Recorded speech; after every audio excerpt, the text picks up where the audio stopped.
নমস্কার গাইস, আমি Kali Sadhan YouTube channel থেকে যাচ্ছি। আমার নাম দীপ কর্মকার। আমার নাম্বার হচ্ছে 7679479905। আজকে যে টোটকা বা টিপসটা দেবো সেটা হচ্ছে সাপকে অজ্ঞান করা মন্ত্র। সাপকে কীভাবে অজ্ঞান করা যায়?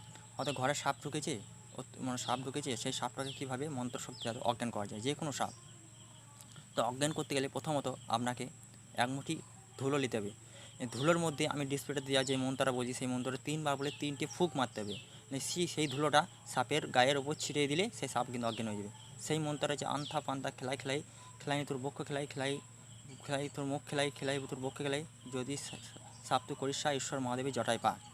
এই মন্ত্রটা আমি ডিসপ্লে এখন দিয়ে দিচ্ছি। এই মন্ত্রটাতে একটা ধুলোর মধ্যে 3 বার পরে 3টি ফুঁক মেরে সেই ধুলোটা যে কোনো সাপের গায়ে ছিটিয়ে দিলে সেই সাপ কিন্তু তুরন্ত অজ্ঞান হয়ে যাবে। তো নমস্কার, ধন্যবাদ গাইস। আমার এই মন্ত্রটা প্রুফ করবেন, 100% কাজ হবেন। তো পারলে এই চ্যানেলটা সাবস্ক্রাইব ও লাইক ও কমেন্ট করে জানাবেন। Thank you. Kali Sadhan YouTube থেকে জানাচ্ছি। আমার নাম দীপ কর্মকার। আমার নাম্বার হচ্ছে 7679479905। ধন্যবাদ।